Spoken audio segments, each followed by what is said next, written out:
Hello,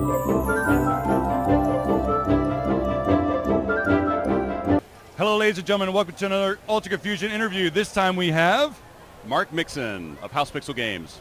And what is the game you're showing off at MomoCon? We are showing off Mowin Throwin here at MomoCon. It is a 2v2 local multiplayer game made for PC.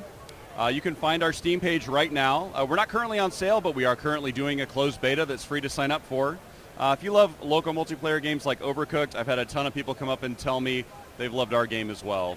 We will be launching on PC in July, and after that we're going to be looking to bring the game to Switch. How long have you been working on this game? It's been about a year.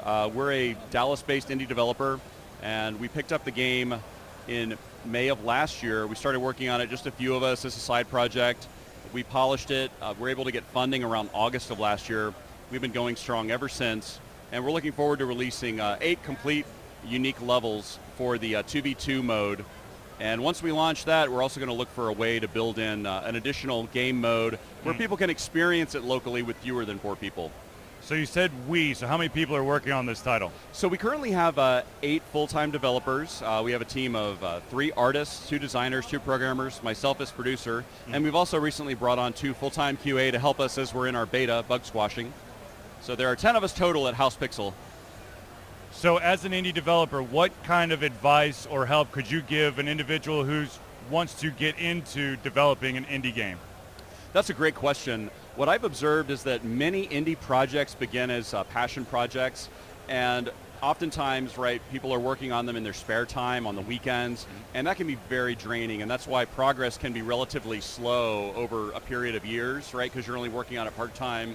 So I think the advice I've been giving to other indie developers here who've asked me the same question is look for a way to partner with other developers, right? Because it's hard to do everything yourself. And most game development nowadays is in a team environment. I certainly didn't make the beautiful art in this game. I don't write the code. I don't do the design, but I can help support the people who do. And so having that team behind you and being able to build that team is really critical. And then the next step is obviously look for ways to go about and actually get funding so it can be your full-time job and you can devote, you know, Monday through Friday, 9 to 5 instead of nights and weekends. So you said funding. Are we talking like crowdfunding? Are we talking about angel investors? There are all kinds of ways to get funding nowadays. What's wonderful that crowdfunding is a source. I will share with you this advice. I've learned this the hard way, is that if you are going to crowdfund, make sure that you build a community behind you first before you go out to Kickstarter, because you cannot, you know, don't count on build it and they will come. It's so easy to underestimate the importance and value of marketing as an indie developer.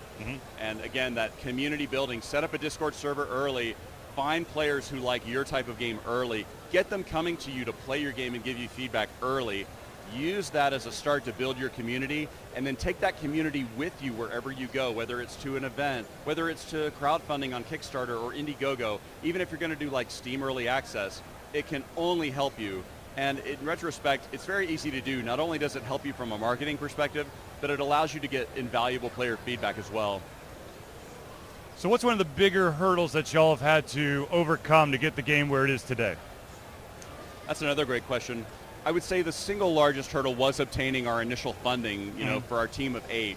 And we were very fortunate that we were able to find an investor who knew us and believed in us and understood our vision and saw the potential in what we were doing.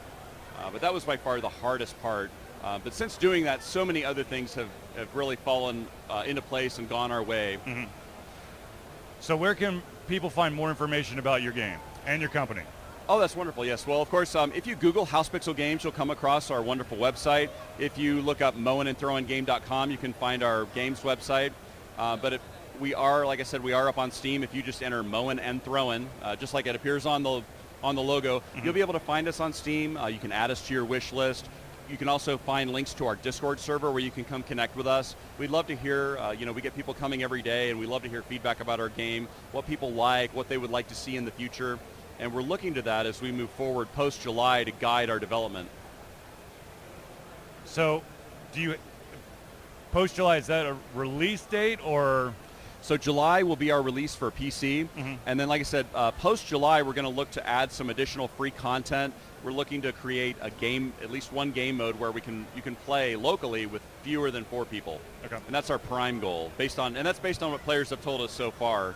of course, a lot of people have come up and said, there's so many wonderful things we'd love to do and be able to add to this game down the road. I've had people say, I'd love to see it online. I'd love to see it on mobile, and I would too. And I would love to be able to get there. It's just a question of when. And so those are going to be much farther down the line. But most immediately, we're going to focus on keeping the local multiplayer experience as fun as it can be, and then bringing that to the Nintendo Switch, then probably other consoles, and then we'll probably look if the demand is there, looking to create a really great online version. Yeah. So I know that y'all are all focused on this, but are there any other potential projects that might be on the horizon, or is it just Mowin and Throwin?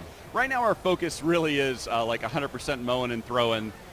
We have a ton of other great ideas, but this is our studio's first really big game, and so we're trying to put all of our thought and energy into it right now, especially as we're sprinting to the July release date.